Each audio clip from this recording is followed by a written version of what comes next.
સમાચાર સુમુલ ડેરીમાં કસ્ટોડિયનની નિમણૂક। સુમુલ ડેરીમાં બે જૂથની લડાઈના કારણે તમામ ડિરેક્ટરોને દૂર કરાયા। વિવાદોમાં ઘેરાયેલી સુમુલ ડેરીને લઈને તંત્રનો મહત્વનો નિર્ણય, કસ્ટોડિયન તરીકે રાજ્યના જોઈન્ટ રજિસ્ટ્રાર HR પટેલની નિમણૂક કરાઈ। ડેરી પ્રમુખ માનસિંહ પટેલ અને ઉપપ્રમુખ રાજુ પાઠક વચ્ચે વિવાદ ચાલી રહ્યો હતો। બહારથી દૂધ લાવી સુમુલ ડેરીમાં પધરાવતા હોવાનો વિવાદ હતો। મંડળીઓને 3.25 કરોડ રૂપિયાનો દંડ ફટકાર્યો હતો। HR પટેલે કસ્ટોડિયન તરીકેનો ચાર્જ સંભાળ્યો। આગામી દિવસોમાં સુમુલ ડેરીની ચૂંટણીને લઈને નિર્ણય લેવાયો હોવાની ચર્ચા। વધુ માહિતી સાથે સંવાદદાતા ધ્રુવ આપણી સાથે લાઈવ જોડાયા છે। ધ્રુવ, સુમુલ ડેરીમાં બે જૂથની લડાઈના કારણે તમામ ડિરેક્ટરોને દૂર કરવામાં આવ્યા અને પહેલી વખત કસ્ટોડિયનની નિમણૂક કરાઈ છે અને તેમણે ચાર્જ પણ સંભાળી લીધો છે। શું અપડેટ? બિલકુલ સાચી વાત છે। સુરત અને તાપી જિલ્લાની સૌથી મોટી ગણાતી આ જે સુમુલ ડેરી છે તેમાં પહેલી વખત 75 વર્ષમાં પહેલી વખત કસ્ટોડિયન અને સત્તા આપવામાં આવી છે અને ભાજપમાં જ અત્યારે ક્યાંક ટાંટિયા ખેંચ ચાલી રહ્યા હોય તે પ્રકારની સ્થિતિ સર્જાઈ છે। આપણી સાથે સહકારી મંડળીના આગેવાન દર્શન નાયક જોડાયા છે, તેઓની સાથે વાત કરીશું તમામ બાબતે કેમ આ પ્રકારની સ્થિતિ સર્જાઈ છે। દર્શનભાઈ, પહેલી વખત એવું જોવા મળી રહ્યું છે કે કસ્ટોડિયનની અત્યારે નિમણૂક કરાવી પડી છે, HR ની પટેલની જે છે તે ડાયરેક્ટ નિમણૂક કરાવી પડી, શું શા માટે? સુરત અને તાપી જિલ્લાના 2 લાખ પશુપાલકો ધરાવતી આ સુમુલ અને લગભગ 7,000 કરોડથી વધુનો વહીવટ કરનારી આ સહકારી સંસ્થા જે સહકારથી સમૃદ્ધિથી ચાલતી હતી, તેને બદલે છેલ્લા 10 વર્ષથી ભારતીય જનતા પાર્ટીના મેન્ડેટ વાળી જે બોર્ડ છે એ બોર્ડનો છેલ્લા 10 વર્ષમાં જે રીતે ભ્રષ્ટાચારની વ્યાપક ફરિયાદો, તે પ્રમાણે તત્કાલીન જે માજી પ્રમુખ શ્રી માનસિંહભાઈ પટેલે હાલના જે ઉપપ્રમુખ હતા એની સામે 1,000 કરોડ રૂપિયાના ગેરવહીવટની ફરિયાદો કરી હતી।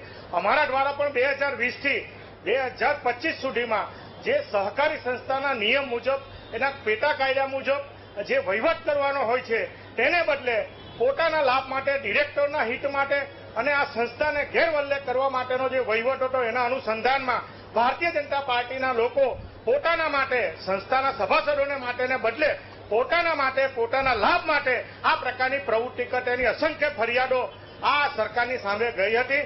દુઃખ સાથે કહેવું જોઈએ કે છેલ્લા 75 વર્ષમાં આ સંસ્થા એક નખશીક રીતે પ્રમાણિકતાથી ચાલતી હતી, પરંતુ આ 10 વર્ષમાં જે કાળું કલંક લગાવવાનું કામ આ ભારતીય જનતા પાર્ટીના મેન્ડેટ દ્વારા પ્રમુખોને બોર્ડે જે કર્યું છે એ દુઃખદ છે।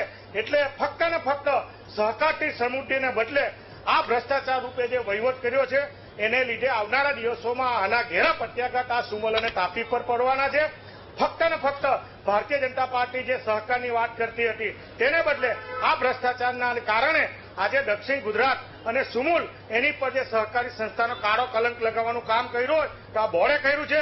મારી આપના માધ્યમથી વિનંતી છે કે સમગ્ર બાબતમાં જિલ્લા રજિસ્ટ્રાર અને રાજ્ય રજિસ્ટ્રારની ભૂમિકા પણ ગંભીર હતી। છેલ્લા 5 વર્ષથી નાનામાં નાની ફરિયાદો, જે પુરાવા સાથેની ફરિયાદો હતી, એના કોઈ પણ પ્રકારના પગલાં લેવામાં આવ્યા નથી। માન્ય કસ્ટોડિયનને વિનંતી કરીએ છીએ કે સમગ્ર બાબતમાં પહેલા જે કોઈ દોષિત હોય, જેણે પણ નાના પશુપાલકોને અહિત કર્યું છે, એની સામે પગલાં લેવા જોઈએ અને આ બોર્ડ છે એ સમગ્ર બોર્ડની સામે કાયદાકીય કાર્યવાહી પર થવી જોઈએ, એવી અમારી માંગણી છે। સર, બીજું કે આ HR પટેલની જે કસ્ટોડિયન તરીકેની નિમણૂક કરાવી છે એ કેટલું મહત્વનું કહેવાય? કારણ કે 19 ડિરેક્ટરોને હવે ઘર ભેગા થવાનો વારો આવ્યો છે અને 7,000 કરોડનો વહીવટ હવે આ કસ્ટોડિયન તરીકે જે નિમાય છે તે કરશે, શું કહેશો? સુમુલની 5 વર્ષની જે મુદત હતી એ મુદતની બોર્ડના દ્વારા ઠરાવ પણ કરી દેવામાં આવ્યો હતો અને જિલ્લા રજિસ્ટ્રારને પણ મોકલી આપવામાં હતો। એ પ્રક્રિયાના ભાગરૂપે જિલ્લા રજિસ્ટ્રારે કલેક્ટરને ચૂંટણીની પ્રક્રિયા કરવાની હતી, પરંતુ બંને જૂથની લડાઈના કારણે પોતાના એકબીજાના ભ્રષ્ટાચાર સાચવવા માટે, ખુરશી સાચવવા માટે અને પોતાના મળતિયાઓને લાભ થાય એના માટેની પ્રવૃત્તિ છેલ્લા ઘણા સમયથી ચાલતી હતી। આના કારણે સુમુલના સમગ્ર વહીવટમાં જે પ્રકારના પશુપાલકોને લાભ થવા જોઈએ, લાભ ન થવાના કારણે આ પરિસ્થિતિ નિર્માણ થઈ। બિલકુલ, એટલે જે રીતે સુમુલ ડેરીમાં ગેરવહીવટ થયો છે ને આજે કસ્ટોડિયનની નિમણૂક કરાઈ છે તેને લઈને અનેક સવાલ ઉભા થયા છે। અંદરની જૂથના જ કારણે આ પ્રકારે નિર્ણય લેવાયો છે તે ખરેખર એક મોટો પ્રશ્ન ઉભો કરી રહ્યો છે। બિલકુલથી ધ્રુવ, માહિતી સાથે જોડાયા આપનો આભાર।